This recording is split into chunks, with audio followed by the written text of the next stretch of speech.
Chers amis du Pas de l'Épi, un mot bref pour que ceux qui ne l'ont pas encore puissent l'avoir chez eux. Je vous offre de recevoir gratuitement et franco de port la photo de notre bon Pas de l'Épi, parce que notre campagne de diffusion du Pas de l'Épi dans les foyers bat son plein. Et si vous l'avez déjà, un de vos proches en a peut-être besoin.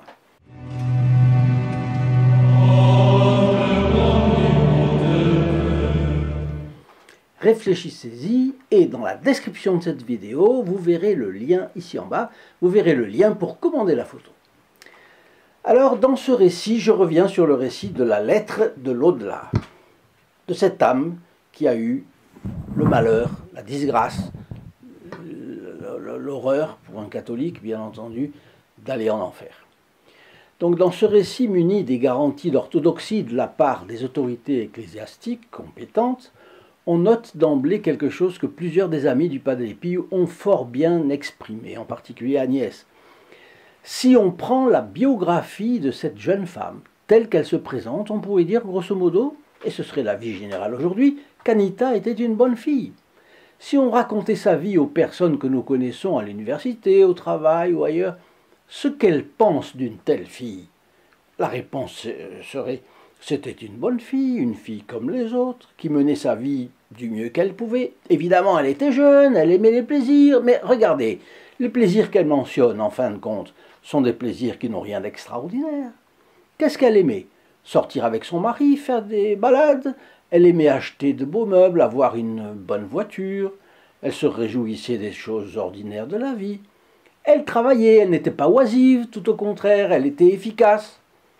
On voit qu'elle était gaie, avide des joies de la vie. Elle était un contact agréable et se rendait utile aux autres. Elle a même beaucoup aidé sa mère, impotente. Disons que dans un environnement de production et de consommation, elle consommait, mais produisait aussi. Elle avait une raison d'être dans la société. Elle n'était pas un parasite. Elle était un de ces éléments positifs. C'était une bonne fille. Mais elle était catholique. Et pour un catholique, perdre la foi représente le plus atroce des péchés. Car la foi est la racine de toutes les autres vertus. Et celui qui perd la foi perd tout l'édifice des vertus. L'arbre des vertus est coupé aux racines même. Comment pourrait-elle ensuite garder quoi que ce soit de vertueux? Il est impossible de perdre la foi sans avoir commis une faute grave. C'est nécessairement un péché. Ce n'est pas en raison d'un malentendu intellectuel ou d'un mauvais raisonnement qu'elle a perdu la foi. Quelqu'un pourrait dire: une personne peut raisonner de travers sur la foi. Tout être humain étant faillible, il peut se tromper dans n'importe quel domaine et peut aussi se tromper en matière religieuse. C'est vrai en théorie. Théoriquement, l'homme pourrait donc perdre la foi sans tomber dans le péché. Mais il ne faut pas oublier que Dieu, qui donne l'assistance de sa grâce à toute créature, ne permettra jamais qu'elle manque des lumières nécessaires pour distinguer la vraie foi de l'irréligion ou des fausses religions. Il ne fait donc aucun doute que cette assistance de la grâce assure à chacun la certitude de choisir la vraie religion. Et si une personne perd la foi catholique, il est certain que c'est à cause de son propre péché. Cette femme, condamnée à l'enfer, décrit d'ailleurs comment elle l'a perdu. Parce que toute sa lettre, c'est en réalité comment j'ai perdu la foi. Comment? Eh bien, elle n'a pas perdu la foi par immoralité. On pourrait imaginer une femme qui aurait été de très petite vertu, disons comme ça. Ben non, ce n'est pas son cas. Non plus en raison de je ne sais quelle corruption.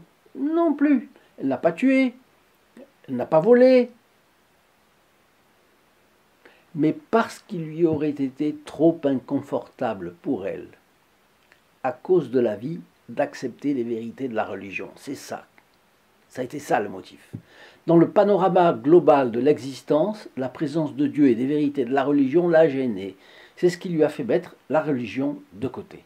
Elle n'a pas mis Dieu de côté parce qu'elle doutait de lui. sur le plan intellectuel, non, mais parce qu'elle l'a trouvé important ou inopportun. C'est ce qui lui a fait écarter Dieu du panorama de sa vie d'un revers de la main. Et c'est ce qui est dit en toutes lettres dans la lettre de l'au-delà. Dans un petit rassemblement familial, voyez, si vous disiez, vous qui m'écoutez, vous disiez, oh bof, c'est une personne ordinaire comme il y a tant de gens, rien de spécial. Bon, vous diriez ça. Mais non, mais je ne l'aime pas beaucoup, c'est pas une bonne fille. Qu'est-ce qu'on vous répondrait? On vous dirait, oh, ne pensez pas ça, Dieu est miséricordieux, Dieu aura pitié d'elle, il ne la laissera pas mourir sans une dernière grâce, sans un dernier secours, parce qu'elle n'était pas une mauvaise personne. Dieu aura trouvé un moyen de l'appeler à lui, et elle se sera ouverte à Dieu. Nous devons croire que Dieu l'a sauvée. Dieu ne traite pas les âmes comme ça. C'est un Père miséricordieux. Cette fille sera donc probablement sauvée. Ne soyez pas pessimiste. Donc, de leur part, ce serait une indulgence indue avec le pécheur. Cette jeune fille ne pouvait-elle pas recevoir une dernière grâce du ciel? Mais si, bien sûr, et justement, elle raconte comme elle l'a reçue. Un dimanche matin où elle se sentait spécialement bien, la journée était belle, particulièrement attrayante, son idole était le plaisir de vivre, le plaisir du voyage en voiture, avec son mari, non pas un plaisir directement issu du péché, mais le plaisir de la vie en tant que vie, plaisir qui donne au sens l'occasion de s'épanouir. Le désir de ce plaisir inondait son âme. Elle en était avide. Mais elle ne s'est pas rendue compte qu'elle était arrivée au bout du chemin.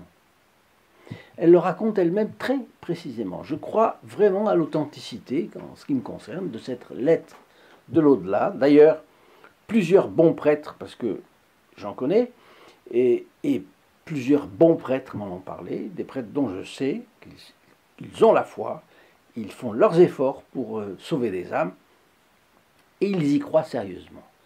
Je crois donc que, entre parenthèses, il y en a un qui m'a donné son petit exemplaire, c'est l'abbé Pagès, que certains d'entre vous connaissent, vous m'en avez parlé. Voilà. L'abbé Pagès distribue un très bon petit opuscule qui s'appelle Manuscrit de l'enfer. Bon. Lettre de l'enfer. Ou lettre de l'au-delà. Je l'ai ici. Donc, je crois vraiment que c'est une âme en enfer qui a écrit cette lettre pour servir de fondement à des pensées salutaires de notre part. Elle a eu un moment fort où elle voulait vivre de manière agréable, facile et insouciante. Et à ce moment fort, la grâce s'est présentée encore à elle et lui a suggéré « Tu pourrais bien aller à la messe, cette fois. » Et elle a commis ce péché qui s'est ajouté aux autres, mais qui était dans le prolongement et dans la logique de tous les autres. Elle a pensé « Non, je vais mettre un terme, une bonne fois pour toutes, à ces idées de religion qui me troublent la joie de vivre. » Attention, attention. Pour ne pas troubler mon plaisir ne signifiait pas pour ne pas troubler mon plaisir pécamineux. Pas du tout. Non, c'était pour ne pas troubler un plaisir innocent en apparence non pécamineux, d'une jeune épouse qui se promène avec son mari. On peut imaginer que cette jeune femme soit allée à la messe avec son mari, qu'ils aient communié tous les deux, qu'ils soient montés dans leur voiture et qu'ils soient allés se promener. Il n'y a pas le moindre péché là-dedans. Et elle, pareil, ce qu'il y a, c'est qu'elle ne pratiquait plus sa religion. Et elle a manqué sciemment sa messe. Qu'est-ce qui n'allait pas dans son attitude? Eh bien, elle ne voulait pas donner à Dieu le peu de temps dont elle disposait pour aller à la messe. Elle ne voulait pas subir l'insatisfaction de recueillir, rétracter ses sens dans la faible lumière d'une cathédrale. Elle ne voulait pas suspendre un instant sa détente, sa dégustation des plaisirs à venir pour se concentrer sur quelque chose de plus élevé. En un mot, elle ne voulait pas être sérieuse. Parce que le sérieux, c'est aussi cela.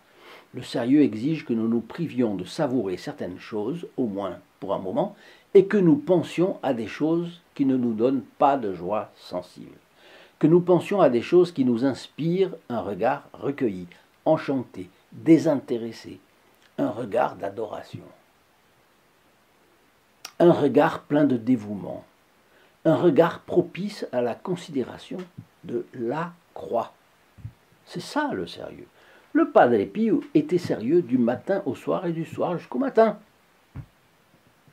Cette jeune femme jetée en enfer n'a pas voulu avoir un seul moment de sérieux.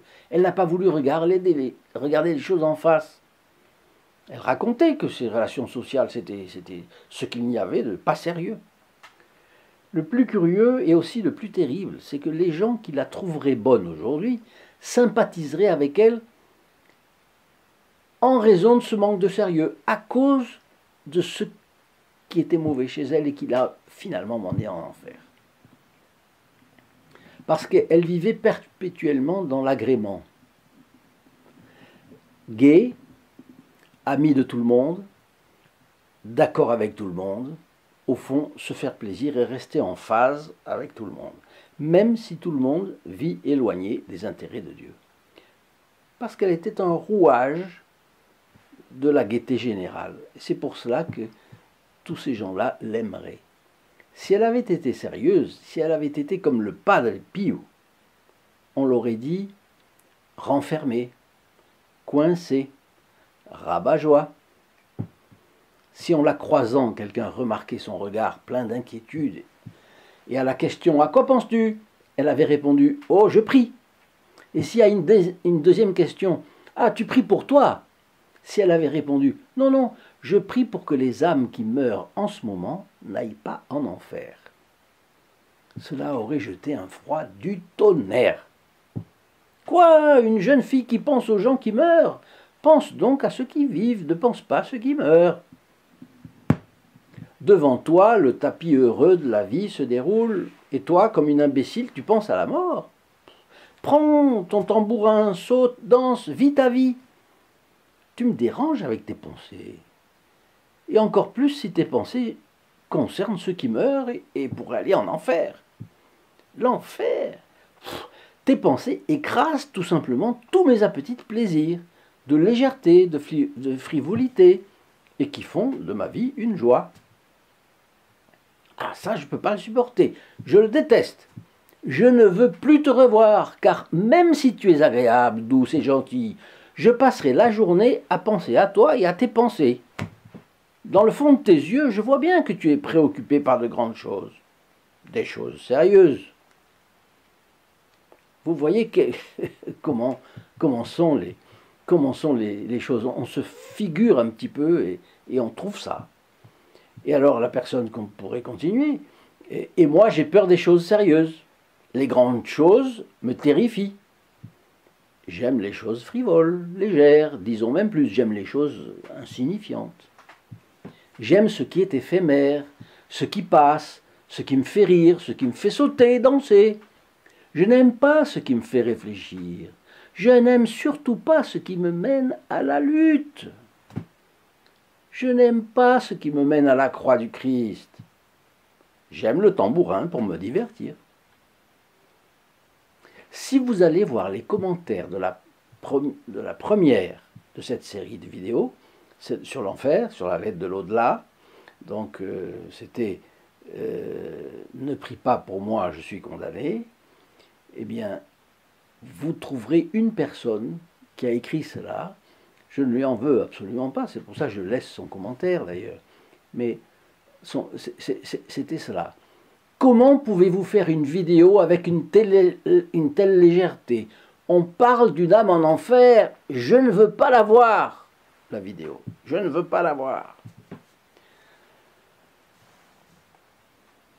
Est-ce que ça ne correspond pas à ce que je viens de décrire? Je vous le demande, combien de personnes sont dans ce cas aujourd'hui? Vivre sans sérieux est une dépendance comme la drogue. Une personne qui vit en dehors du sérieux se trouve dans une addiction exactement comme quelqu'un qui use de substances illicites. Pour revenir dans les domaines du sérieux, il lui est plus difficile qu'à un fumeur d'arrêter de fumer. Il est dur parfois, terrible même, à un fumeur d'arrêter de fumer. Eh bien, il est terrible à un paresseux de cesser d'être oisif et de travailler. Et encore pire, à un toxicomane d'arrêter de se droguer. Cette habitude de fuir le sérieux est affreuse. C'est une forme de paresse où l'âme vit dans la lumière, dans la brise agréable du jour, et c'est pour cela qu'elle est aimable, agréable, douce, tout le monde l'aime. Cette forme de légèreté et de paresse est l'un des pires vices de l'âme. Un des pires vices de l'âme. Pourquoi? Parce que c'est un vice dont la personne ne se rend pas compte. Si la personne est impure, son impureté lui saute aux yeux, elle la dégoûte, elle peut demander à Notre-Dame son aide, et avec cette aide, elle s'en dégagera. Si elle est orgueilleuse, jalouse, paresseuse, avare, colérique, gourmande, tout est possible. Mais avec le manque de sérieux, qui aujourd'hui va appeler l'attention d'une personne sans sérieux sur cela? Eh bien, c'est ce que l'on trouve chez beaucoup de nos contemporains. Dans toutes les catégories de catholiques, je dis bien toutes les catégories de catholiques, et dans tous les milieux sociaux. La plupart des personnes souffrent beaucoup parce qu'elles s'accrochent à cette illusion, à ce miroir aux alouettes, par tous les moyens. C'est l'illusion du matin où l'on se réveille, au soir où on se couche. Qu'est-ce que la télé? Qu'est-ce que les écrans? Qu'est-ce que tout ce qu'on voit sur Internet, tout ce qui passe? C'est ça. Bien sûr, pourquoi la télévision est-elle si répandue? Quelqu'un dira, ben c'est naturel, la télévision, les écrans, tout ça, ça apporte tous les aspects de la vie à la maison, 1000 nouvelles. Chaque habitant naturellement curieux de savoir ce qui se passe, simplement en tournant le bouton, en cliquant, dispose d'informations du monde entier. Ce ne sont pas des informations écrites, difficiles à lire. On voit les scènes, on voit les personnages. Comment la télévision pourrait-elle ne pas impressionner? Comment les écrans ne pourraient-ils pas impressionner? La question, c'est que si la télévision ou les écrans montraient toute la réalité, s'ils décrivaient à côté de tous les aspects agréables de la vie, les aspects de la mort à la télévision ou aux écrans, est-ce que tant de gens l'auraient regardé durant les 30 glorieuses, ces 30 années de travail, d'enrichissement et d'agrément, d'insouciance? La mort fait-elle partie de la réalité totale de la vie, oui ou non? À l'époque du Covid, des scientifiques ou des religieux ont exprimé que la vie douce que nous avons eue depuis 30-40 ans a expulsé l'idée de la mort, du rapport des gens avec la mort, le risque de la mort, qui est tout le monde. La seule condition pour mourir, c'est d'être en vie, forcément. Et si on montrait l'histoire de ceux qui ont souffert ou qui souffrent, ceux qui souffrent sérieusement, ceux qui souffrent tragiquement, pas tant de ceux qui souffrent d'une perte matérielle, mais d'une perte spirituelle. Filmer l'histoire de cette mère qui a vu aujourd'hui sa fille tomber dans la prévarication pour la première fois et qui a passé la journée en pleurs au pied d'un crucifix ou d'une statue de Notre-Dame. Filmer l'histoire de cette épouse fidèle, abandonnée par son mari, et qui se retrouve avec charge d'enfants à la maison sans savoir comment subvenir à leurs besoins, même alimentaires. Filmer l'histoire de tous ceux qui sont bons et qui sont persécutés parce qu'ils sont bons et qui résistent à la persécution.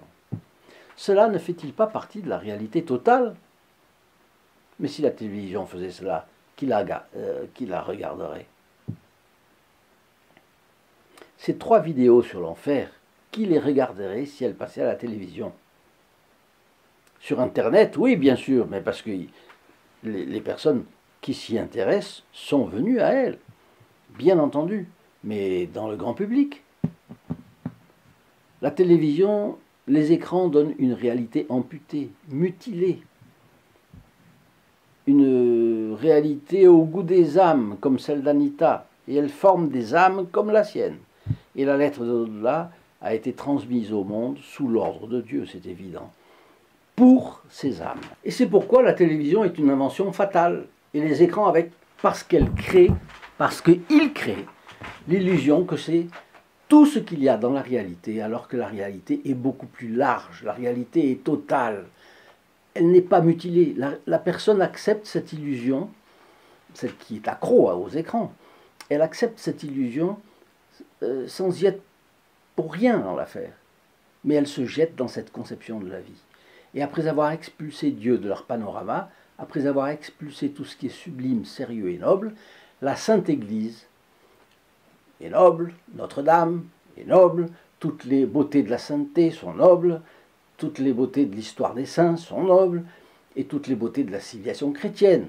Bien, tout cela, ils rejettent ça et ils construisent un panorama télévisuel de ce qui est drôle, agréable, divertissant, nouveau, parfois quelque chose de sensationnel, de tragique. C'est vrai, quelque chose de tragique se passe, mais seulement pour se reposer de l'éternel sourire. Tout ça passe, c'est vite oublié, retour à la frivolité et à cet état d'esprit où l'on se persuade inconsciemment qu'il n'y a que cette vie qui existe. Les gens se persuadent aussi que si vous ne vivez pas cette vie en pensant à cette vie, vous transformez simplement cette vie en enfer, alors qu'ils devraient penser qu'on ne peut pas jeter à terre la sainte croix de notre Seigneur Jésus-Christ. Notre Seigneur nous a mis sur cette terre pour souffrir et le mériter. Mériter Jésus. Et pour que nous puissions lui rendre gloire et aller au ciel. Il n'a pas été donné à l'homme, ni même aux anges créés au paradis céleste, de conquérir la gloire éternelle sans passer par une épreuve. Adam et Ève, qui a été créée peu après, tirée d'une côte d'Adam dans le paradis terrestre, a été tenté et a chuté. En d'autres termes, il faut souffrir. Il faut avoir en tête les finalités éternelles de l'homme pour comprendre qu'il faut résister à la tentation. Et nous, à cause du péché originel d'Adam, nous avons N tentations tout au long de notre vie. En plus de nos péchés actuels, des péchés de certaines personnes qui nous sont supérieures, hélas parfois aujourd'hui dans l'ordre ecclésiastique, nous avons N tentations et nous devons être sérieux parce que c'est le panorama de la vie. Et en dehors de cela, la vie n'est rien. Rien. Nous portons notre croix avec nous parce que la souffrance de chaque homme est sa croix.